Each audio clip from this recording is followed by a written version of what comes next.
अस्सलाम वालेकुम। मैं हूँ पारस जहां से।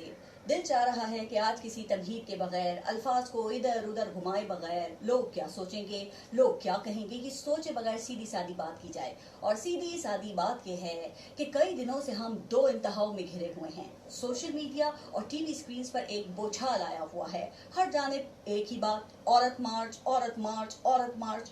औरतों के हुकूक के अलमबरदारों और मुखालिफिन के दरमियान जारी बहस ने तहजीब और शाइस्तगी की धज्जियां बिखेर दी हैं।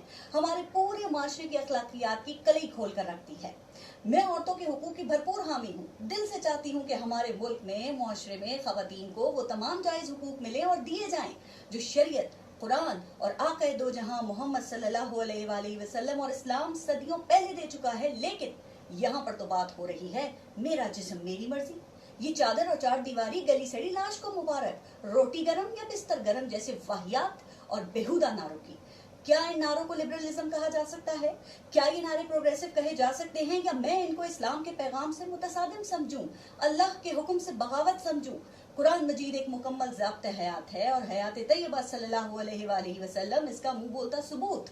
मेरा जिस्म मेरी मर्जी, ये नारा ना कोई मर्द लगा सकता है और ना ही कोई औरत, चूंकि इंसान का जिस्म और रूह सिर्फ अल्लाह की अनायत करदा अमानत है, जिसको अल्लाह ही की जानिब लौट कर जाना है।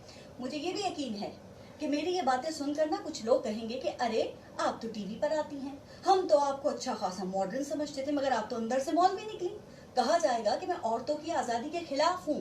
तो सुन लें, मैं औरतों की आज़ादी के खिलाफ नहीं, लेकिन उस बेहयाई, बेहूदगी और बेशर्मी के खिलाफ जरूर हूँ जो औरतों की आज़ादी के नाम पर मांगी जा रही है। क्योंकि अगर मैं टीवी पर आती हूँ, अगर मर्दों में बैठकर मैं प्रोग्राम करती हूँ, तो ये हौसला, ये ताकत, ये हिम्मत, वो भरोसा है जो मुझे मेरे बाप, भाई और मेरे शौहर के रूप में मौजूद मर्दों ने दिया है। और आज़ादी मुझे इस बात का पाबंद करती है कि मैं सिर्फ अपनी मर्जी नहीं, उस एतमाद और एतबार का ख्याल रखूं जो मुझ पर किया गया है।